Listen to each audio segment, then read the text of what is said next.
الحمد لله نحمده ونستعينه ونستغفره ونؤمن به ونتوكل عليه وأشهد أن لا إله إلا الله وحده لا شريك له وأشهد أن سيدنا سندنا حبيبنا ومولانا محمد أعوذ بالله من الشيطان الرجيم بسم الله الرحمن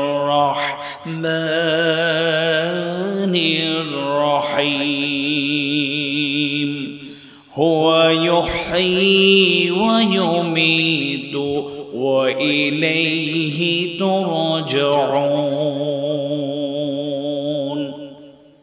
وقال تعالى إن الله وملائكته يصلون على النبي يا أيها الذين آمنوا صلوا عليه وسلموا تسليما اللهم صل على محمد وعلى آل محمد كما صليت على إبراهيم وعلى آل إبراهيم إنك حميد مجيد اللهم بارك على محمد وعلى آل محمد كما باركت على إبراهيم وعلى آل إبراهيم إنك حميد مجيد পৃথিবী আমার আসল ঠিকানা নয় পৃথিবী আমার আসল ঠিকানা নয় মরণে কি দিন মুছে দেবে সকল রঙিন পরিচয় পৃথিবী আমার আসল ঠিকানা নয় মরণে কি দিন মুছে দেবে সকল রঙিন পরিচয় পৃথিবী আমার আসল ঠিকানা নয় মিছে ক্ষমতার দ্বন্দ্ব মিছে গান কবিতার ছন্দ মিছে ক্ষমতার দ্বন্দ্ব মিছে গান কবিতার ছন্দ মিছে অভিনয় নাটকের মঞ্চে মিছে অভিনয় নাটকের মঞ্চে মিছে জয় আর পরাজয় পৃথিবী আমার আসল ঠিকানা নয় মরণে কি দিন মুছে দেবে সকল রঙিন পরিচয় পৃথিবী আমার আসল ঠিকানা নয় রব্বি জিদনি ইলমা রব্বি ইশরাহ লি সাদরি ওয়া ইয়াসসির লি আমরি ওয়াহলুল উকদাতাম মিন লিসানি ইয়াফকাহু কওলি বাংলাদেশের ঐতিহ্যবাহী জ্বালা, যদিও লোকেরা বলে এবং এটা পরিচিতি এবং জনপ্রিয়তার একটা মাধ্যম। চাঁদপুর বললেই মানুষ বলে ইলিশের জনপদ, ইলিশের রাজধানী। কিন্তু ব্যক্তিগতভাবে এর সাথে আমি যুক্ত করতে চাই, এটাও আল্লাহর এক বড় নিয়ামত। নিঃসন্দেহে এটা আল্লাহ তাআলার খাস মেহেরবানি, এটা আল্লাহ তাআলারই একটা দান।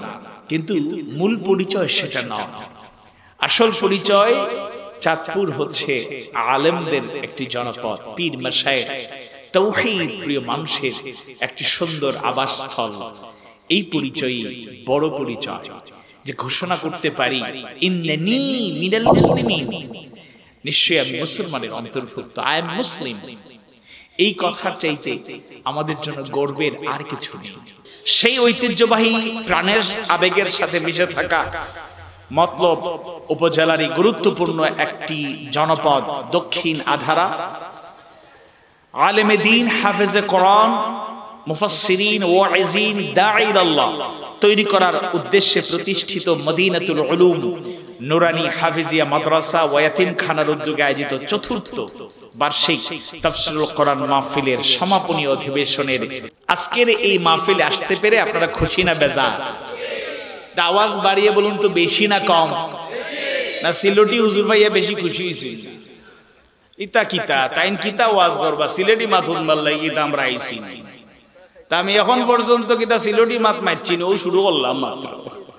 তবে ওয়াজ সিলেটি ভাষায় হইতো না, হোক ইনশাআল্লাহ। সিলেটও সিলেটি ভাষায় করি না, চাঁদপুর আইয়া কইয়া লাভ আছে, ঠিক আছে। তবে চাঁদপুরের ভাষাটা মনে হয় নোয়াখালী কুমিল্লার মাঝামাঝি এমন একটা ভাষা, একটু কঠিন। যে হেনির লোক আমার সফর সঙ্গী আবু তালেব রুহুল ভাই, তো হেনির ভাষাটা আমি মোটামুটি বুঝি। নোয়াখালী ফেনী, ভালো আছেন কেন, প্রথম তো কেন কেন শুনতে শুনতে কান ছালা পালা, কেন কেন। আমাদের আরেকজন ভাই আসর থেকে মাগরিব পর্যন্ত আলোচনা করেছেন, মুফতি ফরহাদ হোসেন ভাই হাফেজাহুল্লাহ। তিনি কিছু কথা বলেছেন, আমি এটা ফলো করেছি এবং শোনার চেষ্টা করেছি। কিছু অপসংস্কৃতি, কিছু বাক্য, কিছু শব্দ, এগুলো আমরা প্রচলিত আমাদের মধ্যে, বাংলা ভাষাতে আমরা বলি অনেক কথা। যেমন একটা শব্দ বলি ভাবমূর্তি, মূর্তি মূর্তি শব্দ আমাদের মধ্যে চলে এসেছে। আমরা ভাবমূর্তি বলবো না, আমরা বলবো ভাব মর্যাদা। এরকম অনেক কথা শুদ্ধ ভাষায় বলেন, আঞ্চলিক ভাষায় বলেন, ঠকে গিয়েছে। যেই কথা বললে, যেই শব্দ বাক্য ব্যবহার করলে এটা অসুন্দর দেখায়, আদর্শ পরিপন্থী হয়ে যায়, সেগুলোর থেকে আমাদেরকে বেঁচে থাকার চেষ্টা করতে হবে। কারণ এই বর্ণনা, এই যে কথা বলার এই শক্তি দান করেছেন কে? আওয়াজ বাড়িয়ে বলুন কে? বিসমিল্লাহির রহমানির রহিম।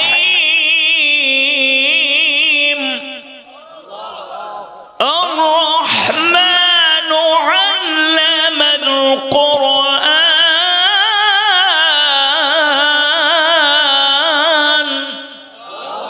খালাকাল ইনসান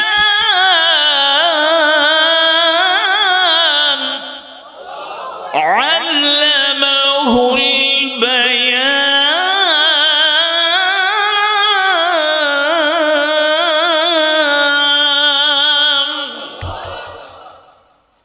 আর-রহমান, পরম করুণাময়, দয়ালু, মেহেরবান, দ্য মোস্ট মার্সিফুল কে? আওয়াজ বাড়ি বলুন কে? তার দয়ার প্রমাণ আল্লামাল কোরআন, taught him কোরআন। তিনি কি শিক্ষা দিয়েছেন? তাকে কোরআন শিক্ষা দিয়েছেন। খালাকাল ইনসান, ক্রিয়েটেড ম্যান, তিনি সৃষ্টি করেছেন মানুষ। আল্লামাহুল বায়ান, তিনি শিক্ষা দিয়েছেন বয়ান, বক্তৃতা করা, কথা বলা, বাকশক্তি। taught him eloquence, taught him speech, কথা বলা শিক্ষা দিয়েছেন কে? আল্লাহ। তাই কথা বলতে হবে মেপে ঝুঁকে, কারণ এই কথা বলার কারণেও একদিন আল্লাহর কাছে জবাব দেওয়া লাগবে। জবানকে পবিত্র রাখতে হবে। আমাদের মুখ থেকে যে কালেমা প্রকাশিত হবে সেটা যেন খাবিসা না হয়, তয়্যিবা হবে, পবিত্র, সুন্দর, শুদ্ধ, ভালো, মার্জিত, রুচিসম্মত, সুন্দর ভাষার ব্যবহার আমরা করব। আল্লাহ তাআলা তৌফিক দিন, বলুন আমিন। আর শুধু ভাষা নয়, জীবনের প্রতিটা ক্ষেত্রে সৌন্দর্য যদি শিক্ষা নিতে চান, তাহলে কোরআনের কোনো বিকল্প নাই, হাদিস সুন্নাহর কোনো বিকল্প নেই। মদিনাতুল উলুম নুরানি হাফেজিয়া মাদ্রাসায় যারা পড়ে, তারা আল্লাহর এক মেহেরবানি পেয়েছে। যে অভিভাবকরা এরকম মাদ্রাসাগুলোতে তাদের সন্তানদেরকে, তাদের তত্ত্বাবধানে থাকা শিক্ষার্থীদেরকে দিয়ে দিয়েছেন, তারা গৌরবান্বিত, তারা সৌভাগ্যবান, সৌভাগ্যের অধিকারী। যদিও আমরা একটু অতি আধুনিক যারা, তারা ইসলামী শিক্ষা, কোরআন হাদিসের শিক্ষাকে তেমন একটা মেনে নিতে পারি না। এটা দুর্ভাগ্য, এটা সৌভাগ্য নয়, এটা দুর্ভাগ্য।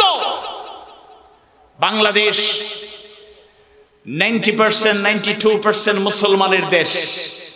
এর মানে অন্যান্যদের অধিকার নাই এই কথা আমরা বলছি না, কিন্তু যেহেতু এটা মুসলিম অধ্যুষিত দেশ, এখানে ইসলাম সমাদৃত থাকবে, কোরআন হাদিস সমাদৃত থাকবে, এখানে আধিক্য থাকবে, এর প্রাধান্য থাকবে। এটাই হলো লজিক্যাল এবং বাস্তবসম্মত। তবে অবশ্যই কারো অধিকার হরণ করতে শিক্ষা আমাদেরকে ইসলাম দেয়নি, বলেন আলহামদুলিল্লাহ। বিসমিল্লাহির রহমানির রহিম। ইয়াসিন ওয়াল কোরআনিল হাকীম। মনে রাখবেন, কোরআন হচ্ছে হাকীম, বিজ্ঞানময়। চ্যালেঞ্জ দিয়ে বলে গেলাম, আজকের পৃথিবীর যত উন্নতি, অগ্রগতি, যত উৎকর্ষতা, সায়েন্স টেকনোলজির এই যুগে, ইনফরমেশন টেকনোলজির যুগে, গ্লোবালাইজেশনের যুগে, বিজ্ঞানের যত উন্নতি, পৃথিবীর যত উন্নতি হচ্ছে, আজকে শুধু নয়, কিয়ামত পর্যন্ত যত উন্নতি হবে, সকল উন্নত পর্যায়ে যাওয়ার পেছনে অন্যতম কারণ হলো কোরআনুল কারীম। সুবহানাল্লাহ। বিজ্ঞানের অনেক আবিষ্কার কোরআনকে রিসার্চ করে, আবার কোন কোন ক্ষেত্রে এটাও বললে অত্যুক্তি হবে না, নকল করে, নকল সূত্র এখান থেকে। ওই যে ইহুদি খ্রিস্টানরাও কিন্তু কোরআন স্টাডি করে, রিসার্চ করে। আমরা তো তেলাওয়াত করি শেষ, অধ্যয়ন করা, স্টাডি করা, রিসার্চ করা, গবেষণা করার টাইম কই?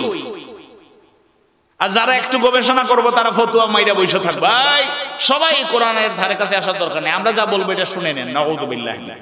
প্রত্যেকটা ঘর এক একটা বড় বড় মাদ্রাসা হওয়া উচিত। এক একটা ঘর হবে এক একটা কোরআনের মাদ্রাসা, কোরআনের পাঠশালা। প্রত্যেকটা ঘরে কোরআনের চর্চা হবে।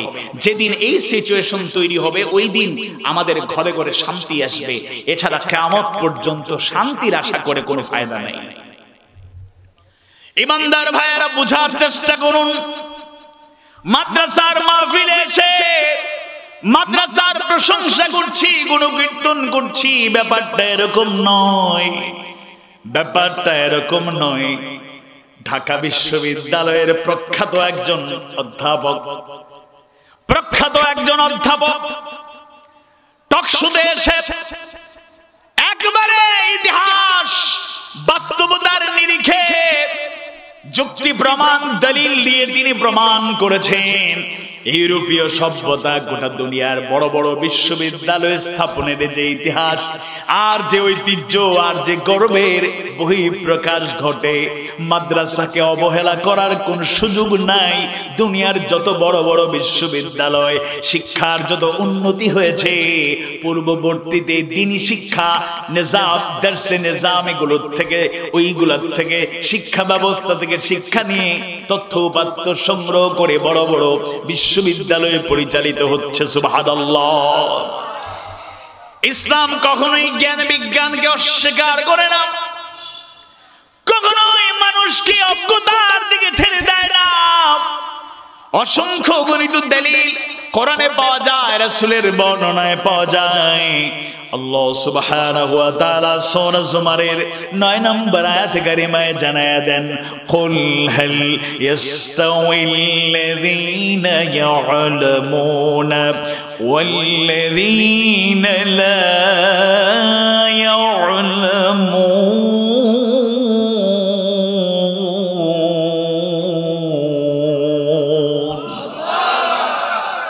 বলুন, যারা জানে আর যারা জানে না, তারা কি সমান হতে পারে? কার কথা? এজন্য ইসলাম বলে জানতেই হবে।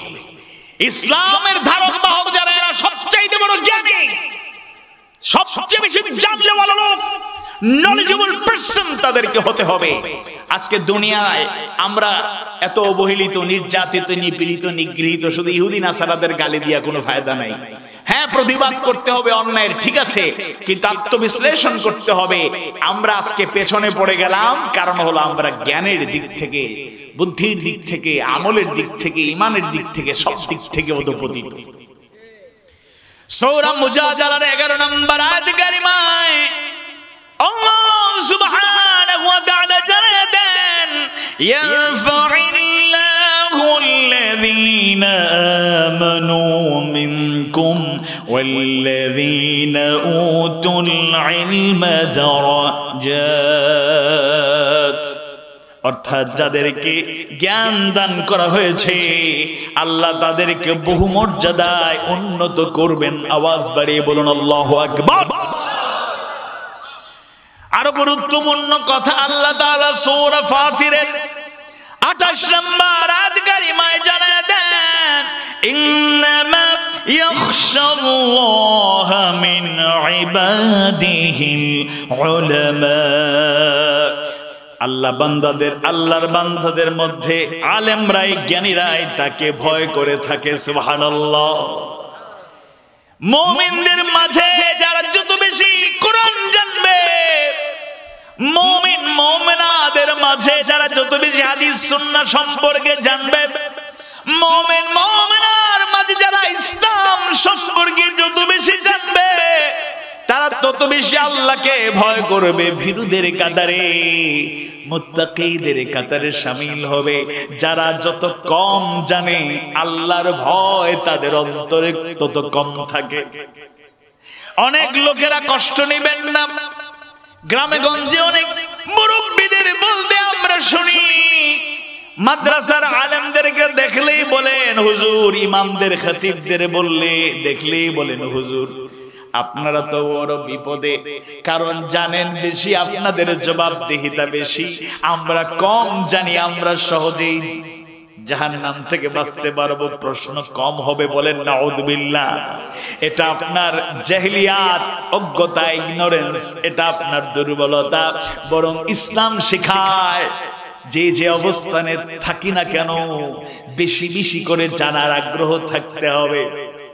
তাফসীরুল কোরআন মাহফিল আর অন্যান্য 8-10টা প্রোগ্রাম আর কর্মসূচির মতো নয়, এটা কোরআনের মাহফিল। এখানে আসলে কোরআন থেকে জানা যায়, হাদিস সুন্নাহ থেকে জানা যায়, ইসলামের সৌন্দর্য জানা যায়। এটা হলো একটা ওয়ে, একটা মিডিয়া, একটা মাধ্যম। তবে এটাই পূর্ণাঙ্গ নয়। এখানে একটু চেতনা জাগিয়ে দেওয়া হয়। এই চেতনাকে কাজে লাগিয়ে জীবনের প্রতিটা ক্ষেত্রে আমরা সেই স্পিরিটকে লালন করব ইনশাআল্লাহ।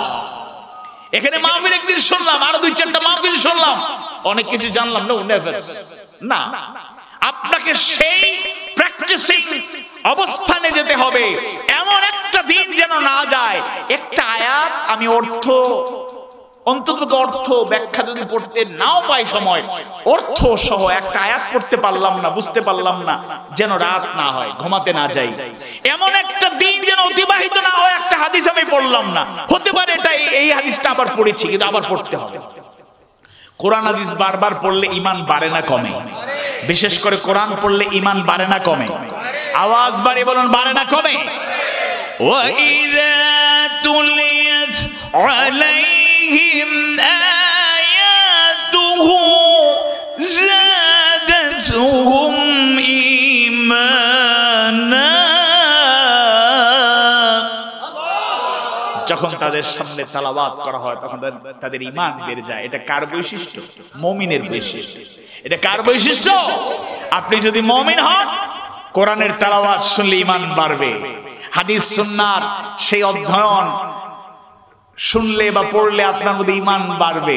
শুনুন, এই যে মাহফিলে এসেছেন, যদি নিয়তটা সহি থাকে, কোরআন হাদিসে, আমার ব্যক্তিগত কোনো কথা নয়, কোরআন হাদিসের কথা ঈমান বাড়ায় না কমায়? বাড়ায় না কমায়? আবার দেখবেন অবশ্য মতলবে এই দক্ষিণ অঞ্চলে এই জায়গায় হতো না, কিন্তু বাংলাদেশের অনেক জায়গায় আছে। কোরআনের তাফসীর, কোরআনের বয়ান, কোরআনের ওয়াজ এগুলো শুনলেই তাদের গায়ে জ্বালা পোড়া শুরু হয়ে যায়।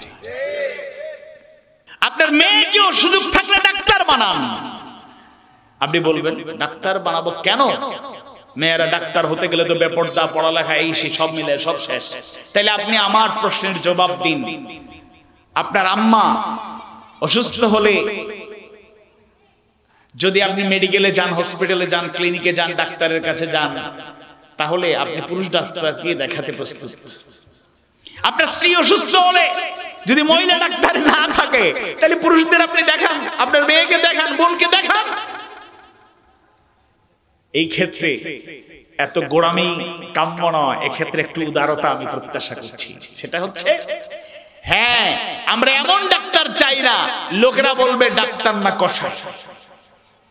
আমরা এমন সরকারি ঊর্ধ্বতন কর্মকর্তা দেখতে চাই না যাদের দেখলেই লোকেরা নাক ছিটকায়, আড়ালে গিয়ে বলে ঘুষ ছাড়া কোনো উপায় নাই, পেট যা হইছে মনে হয় ওই টাকা দিয়ে। এরকম আছে না? এরকম দৃষ্টিভঙ্গি কেন থাকবে? যে কোনো সেক্টরেই থাকেন, আমরা একদিকে জ্ঞানের আলোয় আলোকিত মানুষ চাই, অন্যদিকে আমরা চরিত্রবান, ইমানদার, মুমিন, মুমিনা চাই। আওয়াজ বাড়িয়ে বলুন ঠিক কিনা? Career and character, character and career দুইটাকে একটা সমন্বিত পর্যায়ে রাখতে হবে। স্কুল কলেজে যারা পড়ছে, এখন তো হুট করে মাদ্রাসায় আসতে পারবে না, তাদের কাছে কোরআনের শিক্ষা প্রচারের ব্যবস্থা করুন।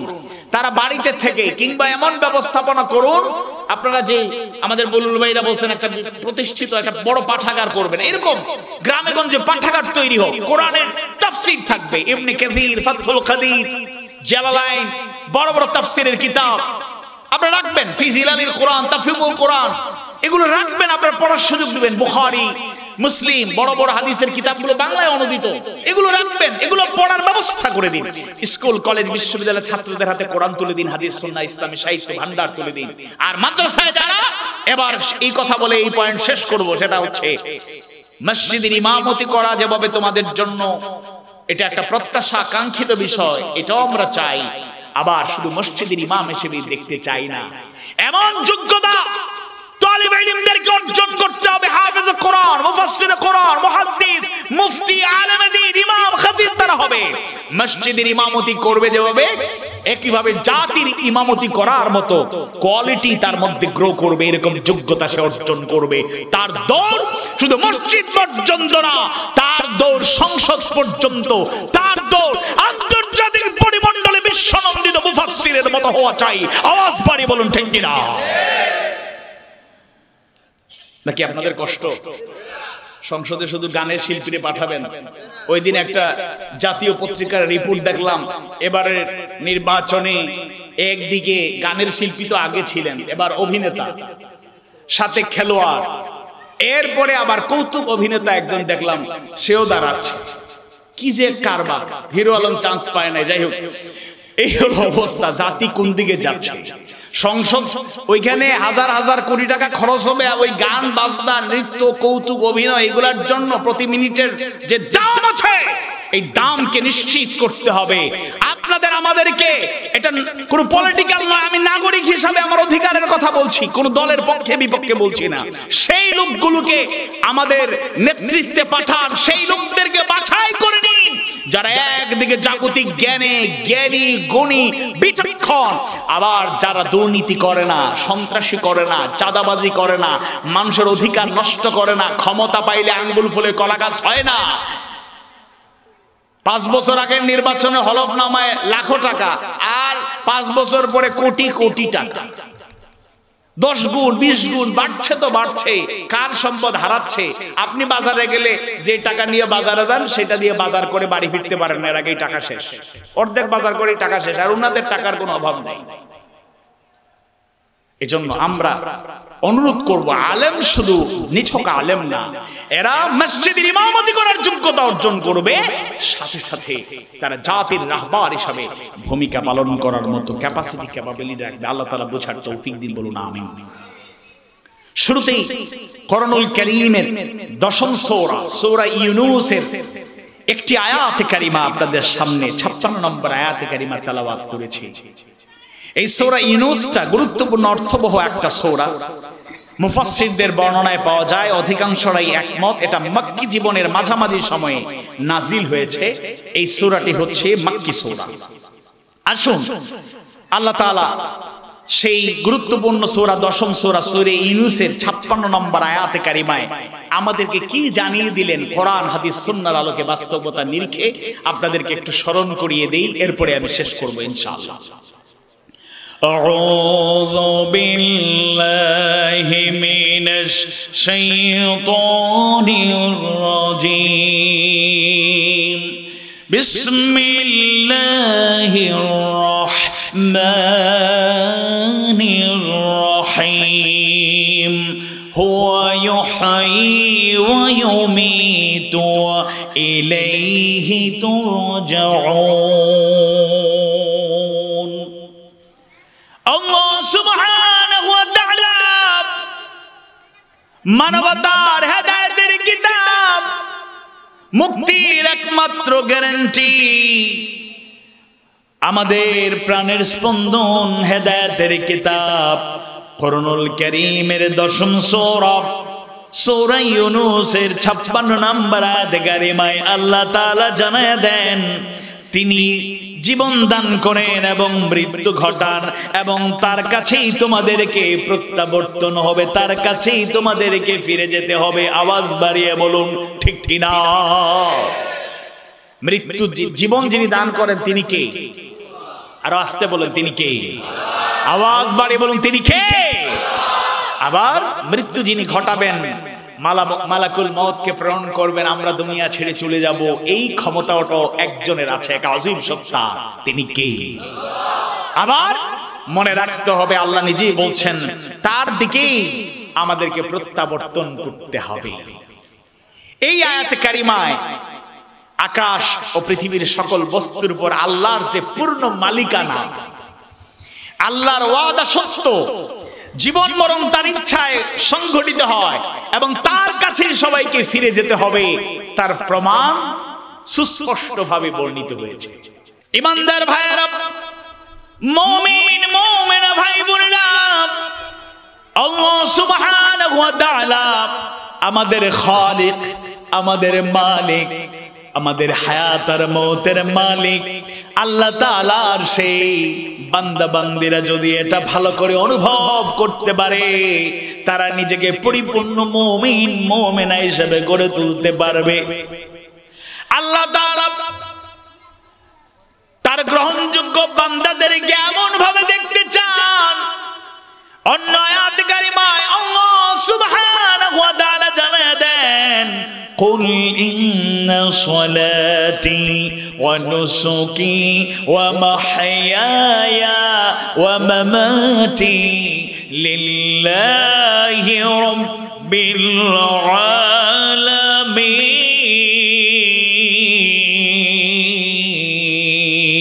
العالمين। বলো বলো, ইন্না সলাতি, নিশ্চয় আমার সালাত, অনুসুকি আমার কুরবানি কিংবা যাবতীয় ইবাদত, ও মাহইয়ায়া আমার জীবন, ও মামাতি আমার মওত, লিল্লাহি রাব্বিল আলামিন বিশ্ব প্রতিপালক আল্লাহর জন্য। আওয়াজ বাড়ি বলুন আল্লাহু আকবার। যদি এইভাবে আমি নিজেকে গড়ে তুলতে পারি, তাহলে আল্লাহ তাআলা আমাকে সৃষ্টি করলেন, আমার জীবন দিলেন, মৃত্যু দিলেন, এর সার্থক। আর এর ব্যত্যয় ঘটলেই সেটা ব্যর্থতায় পর্যবসিত হবে। 50তম সূরা, 50 নম্বর সূরা, সূরা কাফির, 19 নম্বর আয়াত কারিমায় আল্লাহ সুবহানাহু ওয়া তাআলা জানায়া দেন, ওয়া জাআত সাকারাতুল মাউতি বিল হক যালিকা মা কুনতা মিনহু তুহিদ। আর মৃত্যুর যন্ত্রণা যথাযথই আসবে, সত্যই আসবে, যা থেকে তুমি পলায়ন করতে চাইতে। হ্যাঁ, মৃত্যু এমন এক ভয়াবহ একটা বিষয় যেটা থেকে পলায়ন করার চিন্তা থাকতেই পারে, কিন্তু কেউ কি পলায়ন করে থাকতে পারবে? থাকতে পারবে না। মৃত্যুটা আমাদের চোখের সামনে আসে আর যায়। মাঝে মধ্যে অ্যাক্সিডেন্ট করলে আমরা নিজে ফেসবুকে স্ট্যাটাস দেই, বড় ধরনের বিপদ থেকে রক্ষা পেয়ে গেলাম।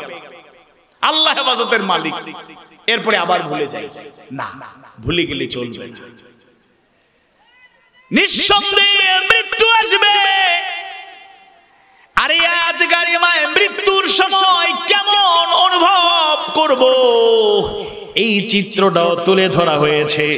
বুখারীর বর্ণনায়, একাধিক বর্ণনায় পাওয়া যায়, ওফাতের সময় রাসূলুল্লাহ সাল্লাল্লাহু আলাইহি ওয়াসাল্লামের মধ্যে এই অবস্থা দেখা দিলে তিনি হাত ভিজিয়ে মুখমণ্ডলে মালিশ করেছিলেন এবং বলেছিলেন, লা ইলাহা ইল্লাল্লাহ ইন্না লিল মাউতি সাকারাত। আল্লাহু আকবার। আল্লাহ ছাড়া প্রকৃত কোনো ইলাহ নেই। মৃত্যু যন্ত্রণা বড়ই সাংঘাতিক। এটা আল্লাহ রাসূলের ওফাতের সময়ের ঘটনা, তার জবান থেকে উচ্চারিত, ইন্না লিল মাউতি সাকারাত। আর আপনি আমি কত দ্বিধাদ্বন্দ্বে চলছি, স্বাভাবিক থাকছি, কঠিন সেই বিপদ ঘনীভূত। ভালো করে বোঝার জন্য মৃত্যু নিশ্চিত এবং মৃত্যুর পরের অবস্থান কিভাবে নির্ধারণ হবে, আবার দুনিয়ার জীবনের পরিচিতি একটা আয়াতে সুন্দর করে আল্লাহ তাআলা জানায়া দিলেন। তৃতীয় সূরা, অন্যতম বড় সূরা আলে ইমরানের 185 নম্বর আয়াতে কারিমায় আল্লাহ তাআলা জানায়া দেন, কুল্লু নাফসিন যায়িকাতুল মাউত ওয়া ইন্নামা তুওয়াফাউনা উজুরাকুম ইয়াওমাল কিয়ামাহ ফামান যুহজিহা আনিন নারি ওয়া উদখিলাল জান্নাতা ফাকাদ فاز وما الحياة الدنيا إلا متاع الغرور।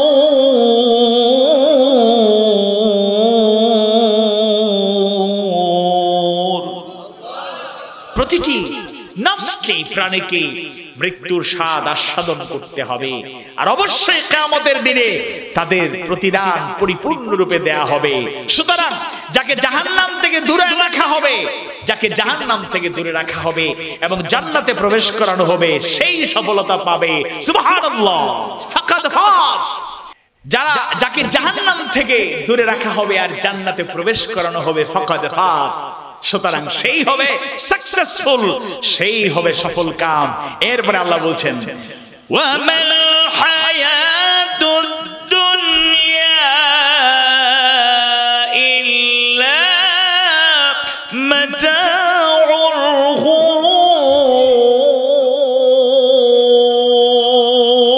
গুরুর। আর যে দুনিয়ার জন্য এত পাগল আমরা, এত মুগ্ধ পিছনে ছুটছি, আর দুনিয়ার জীবন শুধু ধোঁকার সামগ্রী, এটা ধোঁকা ছাড়া আর কিছু নয়, ধোঁকা ছাড়া আর কিছু নয়। সুতরাং এই আয়াত থেকে আমরা গুরুত্বপূর্ণ কয়েকটা কথা আমরা জানতে পারলাম। এক, মৃত্যু নিশ্চিত, প্রত্যেকটা নফসকে, প্রাণীকে মৃত্যুর স্বাদ আস্বাদন করতে হবে। দ্বিতীয়ত, দুনিয়াতে ভালো মন্দ যাই আপনি করেন, এটার জাযা, এর রেজাল্ট, ফলাফল পুরোপুরি আপনি পাবেন। কিছু পাবেন, কিছু ছেড়ে দেওয়া হবে না, একেবারে পুঙ্খানুপুঙ্খ রূপে আপনি পেয়ে যাবেন। ফামান ইয়ামাল মিসকালা যাররাতিন খায়রান ইয়ারা ওয়া মান ইয়ামাল মিসকালা যাররাতিন শাররান ইয়ারা, পরিপূর্ণরূপে পাওয়া হবে। এরপরে হলো যাদেরকে জাহান্নাম থেকে সরানো হবে আর জান্নাতে নেওয়া হবে, তারাই সাকসেসফুল, তারাই সফল। আর চতুর্থ এবং গুরুত্বপূর্ণ সতর্কতা হলো, দুনিয়াটাকে আমরা এত পাগল হয়ে গ্রহণ করছি, অথচ আল্লাহ বলছেন এটা ধোঁকার সামগ্রী ছাড়া আর কিছু হতে পারে না।